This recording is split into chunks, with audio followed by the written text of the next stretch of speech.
Welcome in. We have some financial analysis from what's happening in Washington and what's happening in your own household budget. The Dan York State of Mind program is brought to you in part by Lookout Rhode Island and Takeo Comfort Solutions. Pleasure to have you aboard. Thank you very much. So much to do this evening. We will have some really good financial discussion. You know, these things in Washington that are clouding the politics have an economic impact, or might. We'll talk to our guest about that. And also, there's all sorts of ways that you can relieve yourself of some financial pressure. And our guest has been trying to get me to get into a program for a long time.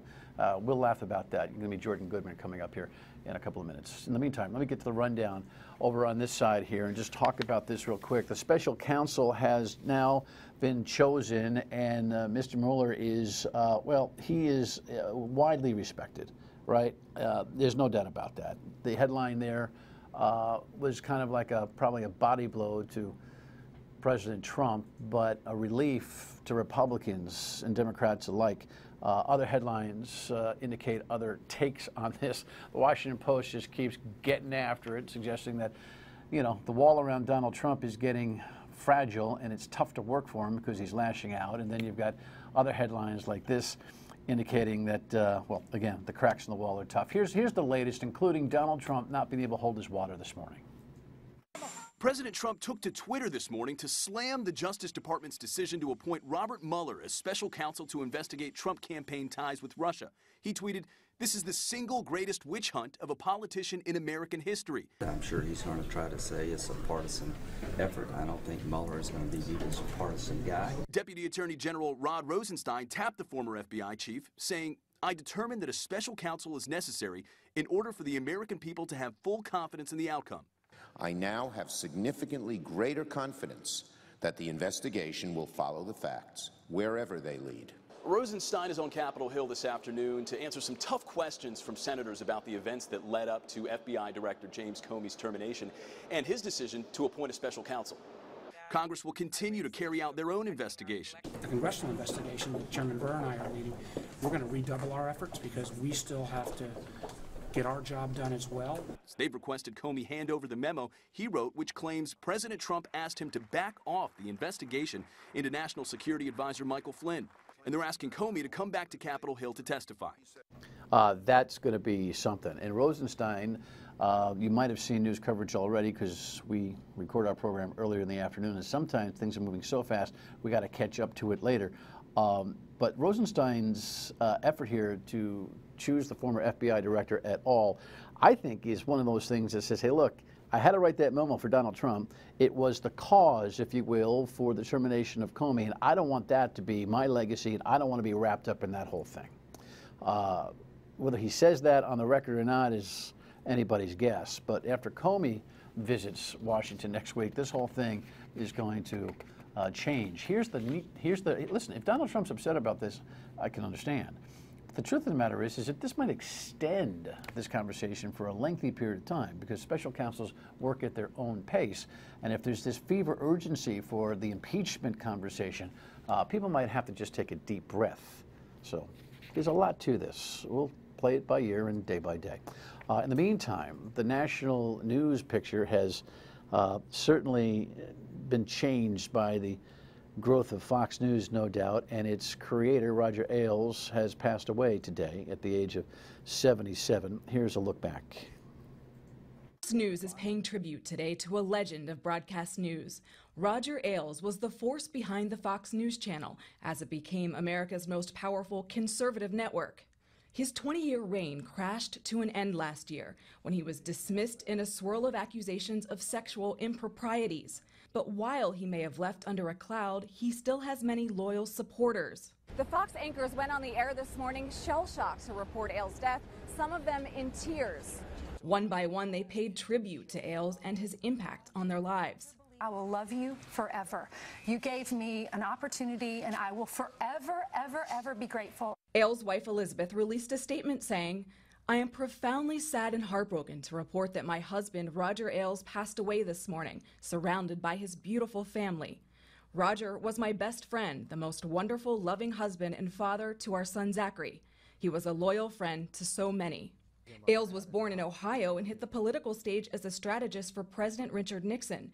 He built the Fox network from scratch, giving rise to a fleet of conservative TV stars, including Sean Hannity, who tweeted, "Today America lost one of its great patriotic warriors." There is no word yet on a cause of death. Roger Ailes was 77. I would think the stress of what he went through over the last year or so certainly didn't help the situation. You know, God rest his soul. I will tell you, there's no doubt that the landscape change that he created in American media will forever, ever be his legacy. What happens and some of that stuff that he has to deal with and the Fox News Corp has to deal with and the alleged victims have to deal with, you know, lives are complicated, but there's no possible way anybody can say that Roger Ailes didn't change the landscape in media and politics in America. You can add in whether you think it's for the good or not, but you can't argue that he changed it. Godspeed. Paw socks. Paw socks with caution? Is that proceed with caution? That's Lexi Chris, creativity right there. Paw socks with caution. Well, it seems that's what legislators are trying to show they're doing. Front page in the Providence Journal today, and the headline here, which I think is a complete overstatement. Sometimes you have to read the story rather than just the headlines. I know that's a little tough for some of you. Sorry about that, but every once in a while, even the viewers deserve a whack. Seriously, it's not quite that way. Governor Raimondo, of course, is looking for something revenue neutral and has been repeating that mantra all week. This proposal appears to me to be that the ballpark would pay for itself and would be self-supporting. Now, the mechanics of that are going to be very important. I will tell you that there are a lot of people in this community who are so 38 Studios beaten that they think that any private-public partnership is going to be a problem. How many times have I said that here? That governor, the Speaker of the House, and others are wholly responsible for not cleaning up this mess and clearing the psychological deck. And it's going to come back to haunt project after project after project. Having said that, I'm still confused with some of the mezzanine level stuff and where this finance package really kind of bears out and what the burden is going to be. Nick Mattiello, the Speaker of the House, who championed the Providence deal last year, which blew it up, has been playing rope-a-dope on this and wants to put it all on the governor. It's unfair to my colleagues or the public to start a process anew emanating out of Kentucky. So I'm curious to see what the foundational work that's been done by the governor's office and the Commerce Corporation. If there is foundational work, we'll look at it. The Paw Sox want to put $45 million into this deal, $12 million down and $33 million over a lengthy period of time. There's $38 million in financing between the city of Pawtucket and the state that they project is needed. How that's all paid for and how that works out is still unclear to me. We will tackle that completely and exclusively on the program tomorrow meeting. That will be our only conversation. Both Mayor Grebian, who I have tremendous respect for in trying to keep this deal together, and one of the bosses of the Paw Sox, Dan Ray, will join us for an exclusive conversation, meaning that's all will be on tomorrow night, so make an appointment for that. In the meantime, let us talk about money. How about this headline here as a starting point for my guest? Wall Street gives up on a 2017 tax overhaul, and one of they think the residual fallout issues of this Trump melodrama. The melodrama is that Wall Street just dumped 300 and some odd points yesterday out of the system. I don't know if that is just one of those blips and whatever.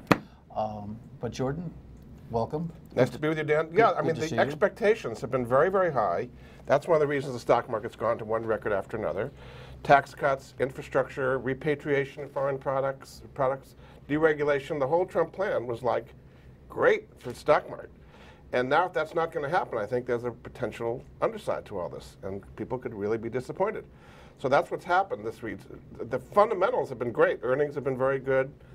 Investors are pouring in money. But if all these things we expected to happen don't happen, that's going to be a big disappointment to Wall Street. Specifically, what were we looking for in terms of a tax overhaul? Well, on the corporate side, cutting corporate rates from 35% to 15%.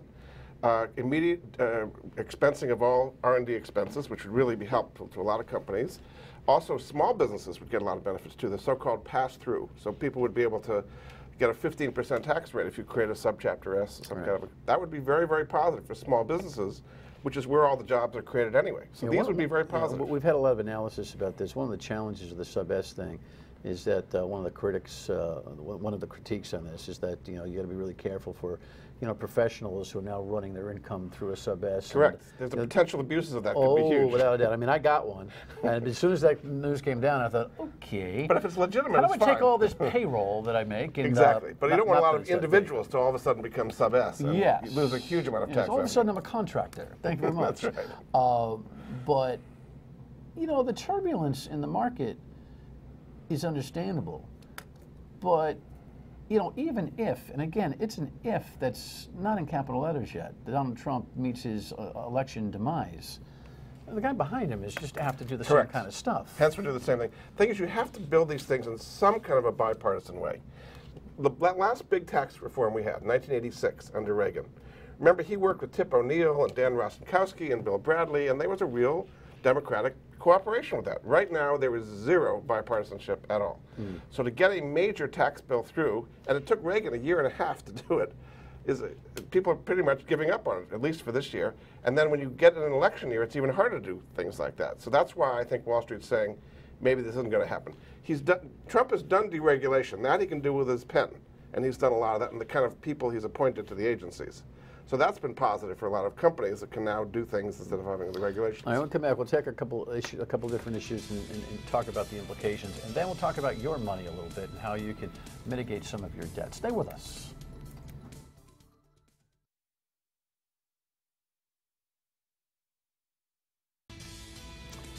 All righty, graduation time. I got my own ceremony to attend. Not me, but the young one. It's amazing how time flies. But education is a key thing here, and some of the stuff that we're talking about with President Trump and Ms. DeVos, the new education czar for us, mean what to us in terms of college debt and all that kind of thing? Huge. So we have the graduations going on right now. The average person's graduating with $38,000 in student loan debt. That's the average. That's undergraduate only. Some people 50, 150,000. I mean, it's just staggering. There's about 150 colleges over $60,000 a year in tuition, Brown amongst them. So it's just a huge problem for an awful lot of people. Total, $1.3 trillion in debt right now. This graduation season we're going through right now, we're going to add $100 billion. So we'll be up to $1.4 trillion. Is that a bubble that could burst? It's bursting already. 20% of that money is delinquent or in default. Now, the difference with student loan debt is you can't get rid of it through bankruptcy. The bankruptcy laws that were changed in 2005 said you cannot discharge student loans and IRS debt, are the only two in bankruptcy. So you couldn't get rid of it in the grave, actually. So it is bursting. It's hurting people. If you have a job, they're going to kind of take some of your paycheck. They're going to take it right out of that. If you get a tax refund, IRS will take that as well. So it's really hurting a lot of people. There are some solutions, though. I don't want to just talk about the problem. What are you talking about in terms of the taking of money? There's no specific program that calls for that right now. If you owe federal loans and you have not paid on it, they can garnish your paycheck. Are they doing that? They are doing that. And also, if you owed a refund from the IRS, that won't go to you. That will go to the student loan salary. Right, so we already have federally guaranteed loans that are already being seized, Correct. you say, by the federal government. Well, your payments are being seized to service those loans if you're delinquent or behind, correct? Wow. Huh. That's a lot. Okay. So let's talk solutions, okay? Sure. So two things you can do. One is consolidate them. So you can do what's called a loan consolidation. There's a website actually to help people, which is consolidatecollege.com. And you get all the different loans at a whole bunch of different interest rates into one at a lower interest rate, and that's through the Department of Education. It's kind of complicated to do, so that's a way of doing it. So that's the first thing. Second thing you can do is actually refinance your student loans to a much lower interest rate. A website for that, credible.com, and then do /money answers. You get $200 off your first payment that way. And what you're doing is you're taking your private loans, your federal loans, all combining them into one at typically a 2 to 3% rate. Now, let's be clear, because I don't do any commercials here. If guests have a business interest, we identify that. Do you have a business interest in any of these websites? I do not. Okay. I mean, they're in my book, right. which I've done. Right. I have a business Lots of good book. books. Really smart guy. I did a book called The Ultimate Guide to Student Loans on exactly these topics, because this is the problem of this generation. And so they're in the book, but other than that, I don't have a business interest yet. Yeah. there is an argument, you know, at $38,000, it's not the end of the world. But, you know, I have a family member who, you know, came out with 6 figures worth of note. And and that will choke you. When you're at $700 or $800 a month before you even walk out the door, it's a cold shower for 30 years. For a lot of kids. Yeah. It's like having a mortgage before you get your first job. Which is why I think it's really smart to be talking about places like Rhode Island College and even URI. Oh, I don't want to go to the state school. By the way, you know, if you can get a great bang for your buck, you know, I got a nephew that's going to, you know, a regional, New York regional, highly respected institution. The retail is $64,000. Right. He got 18. Great. So he's at 46. Right. Or my sister is. It's killing people. It's unbelievable. So, in and many by the way, cases, parents do a lot to do. They mortgage their lives for Parent this. plus loans, and they take out mortgages against their house. They borrow against their 401k at work. And the latest thing now, Dan, is the grandparents are being pulled in because the kids are maxed out, the parents are maxed out. So grandma and grandpa take out of their IRAs and their money for the grandkids. So are you telling me that there's a financial mechanism or 2 or 3 that actually makes the whole thing palatable, or are you making an argument about the cost of education in general? Cost of education is much higher than most people are going to get a return on. Some people will, but a lot of people are getting higher education. You better know what your degree is going to be, and you better really, this is not a 4-year vacation. Or just partying and getting drunk and all that. Right. Correct. So, and the unusual thing is there's all these people getting out with wonderful degrees that aren't really going to, you know, get them anywhere. And there's tremendous amount of jobs available. Tremendous. The Labor Department puts out something called the Job Openings Report every month, which nobody looks at. They look at the unemployment report. 5.5 million jobs available in this country. In? Plumbing, electrician, tool and die makers, utility lines. All lines of work, by the way, you can affordably train for. Absolutely. But you don't need a $60,000 a year college, you know, tuition to do that. And then there's the debt that you might have on your home and all of this. And Jordan, for, I don't know, maybe the 5th time, is going to take another stab at me for a program that you might be interested in. Stay with us.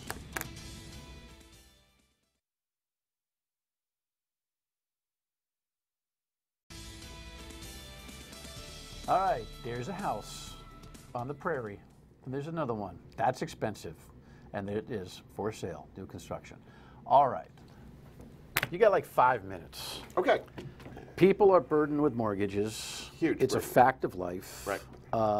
We're not as upside down as we used to be, right? That whole foreclosure disaster has, for the most part, equity has gone up, correct? Has mitigated itself. Of course, it's always a cycle in the economy. Your suggestion for people who are carrying significant mortgages is to do what? Pay it off much quicker than they ever thought possible through a strategy called mortgage equity optimization. All right, and I'm going to, you kind of get it, but I'm going to go like through it I again. could give you the seminar on this. It's just I haven't pulled. I never pulled the trigger. I may not be in position to but actually do well. A lot of the viewers probably could. So basically, what you do, you have a traditional mortgage, a 30-year mortgage, where you make the same payment for 30 years, right? And you're making very, very small progress in the principal the first 10 to 15 years. Because it amortizes differently than other loans. Correct. Interest up front, interest, then eventually get to the principal. All right? And then when you refinance, you start a new 30-year clock all over again. Though at a lower interest rate, you just threw away all the interest you just paid. Okay. Right. So using mortgage optimization, you use a home equity line of credit, HELOC, which is what's called a HELOC, which is a liquid line against your house. It's a second mortgage. You can put money in, you can take it out whenever you like, completely liquid. You keep your income, which is normally sitting in your checking account, earning 0, in the HELOC. HELOCs are based on what's called average daily balance. How much do I owe today? And so since the money is going in there, you're pushing your balance down every day. You're making progress on your principal every day, okay? But then you pay your bills out of that, and the principal goes back up, but not to the original number. Correct. The more money so you have coming in, the balance is going down, down, down. See, I can help them teach this thing. So say you had a $100,000 mortgage, right? And you took out a $100,000 HELOC because you have $200,000 in equity in your house, whatever. If you put the money into the home equity line, it is cutting down principal there and amortizing differently. So if you say have $5,000 a month in bills, you put the money in there, you pay the bills on a credit card, right, which you then pay off once a month. Once a month. All your bills on that one credit card. And then you write a check out of the HELOC to the credit card. Got it. And so if you had $100,000 on the HELOC and you put $5,000 in, at the beginning of the month you have $95,000. You're paying interest on 95, correct. But when the $5,000 goes out, it doesn't go back to 100, it goes back to what, 99 and change. Whatever the numbers are. And that differential, you say... You just made $1,000 in progress in your principal as opposed to the traditional one where you paid $1 in principal. Bankers hate this? They don't want you to pay your mortgage off fast. They love getting all that interest up front, right? There's a website people can find out about this, which is truthinequity.com. It's a free website. You go in there, you put in the numbers that apply to your situation, your interest, your mortgage, and then they're going to say, based on the numbers you just gave us, here's how much faster you could pay off your mortgage. Depending on the numbers, it's going to be typically between 5 and 7 years. But at that website, if you get a consultation to get this done, you pay a fee. They will pay you, correct. They will charge you a few $1,000s, most likely. About $29.95, almost $3,000. Okay. To save like tens of thousands of dollars, to make sure you do it right. Okay, because there's a lot of complications that we're getting. It's discipline. It is discipline. Financial discipline. There's three things you need, Dan, to make this work. First thing, you got to have a decent equity in your house. If you're underwater, there's nothing to borrow against. Second thing, you need a credit score of maybe 680 or higher to qualify for the HELOC. And the most important thing, you need positive cash flow. During the month, more money coming in than going out, because that positive cash flow is what's pushing down your principal every day. The more positive cash flow you got, the faster it gets paid down. Look, I got to tell you, I'm not endorsing this because I don't do that.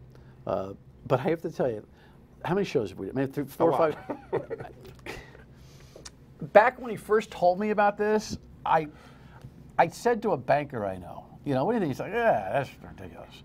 A few years later, over a cocktail, I said the same. I said to the banker I know, and he went, "Wow, that could kill us." Exactly. And he said, "You know what?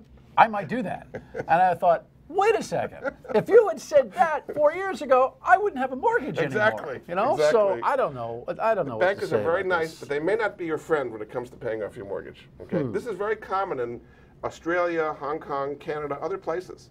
Here, the banks have resisted it because they don't want anybody to know about something like this. This is something where your money is working for you every day instead of the bank. In the traditional system, you keep your money in a checking account earning zero that the bank is lending out. And it is, because interest rates are absolutely Zero. Zero. And then you're paying a mortgage for 30 years. And even better, you refinance and start a new 30-year clock. So your money's working for the bank really well. So they don't want you to know about anything different than that. But that's what we're offering the viewers here as a way to literally pay your mortgage off in 5, 6, 7 years instead of 30. And you really think it accelerates at that level? I've seen it many, many, many, many times. People at this truthinequity.com, they actually help people do it time after time after time. If you have those three things I mentioned. If you're underwater in your house, forget it. Bad credit score, no positive cash flow, this is not for you. But I bet the vast majority of your viewers this would be appropriate to at least look into. All right. I have 30 seconds. What's your economic outlook? The economy is going to be growing about 3% this year. I mean, things are getting better. But with or without tax reform, I don't think you should count on tax reform happening this year. All right. And we will survive with or without Donald Trump, correct? We will. If Pence comes in, it's the same policies. Conservative Republicans, it will they all want the same number. Exactly. All right. Truthinequity.com. Take a run at it. Let me know. Be right back.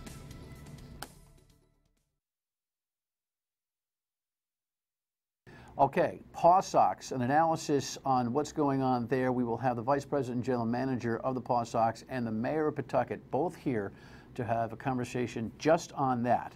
This proposal is certainly a high-wire act for the legislature right now. And keep an open mind about this, will you, please? I mean, the idea that the state and the city of Pawtucket can't be partners in this is crazy. They already are. McCoy Stadium is an existing facility, and baseball is being played. This and 38 Studios are not the same thing. See you on the radio at 3 tomorrow on WPRO. Thanks for watching. Good night.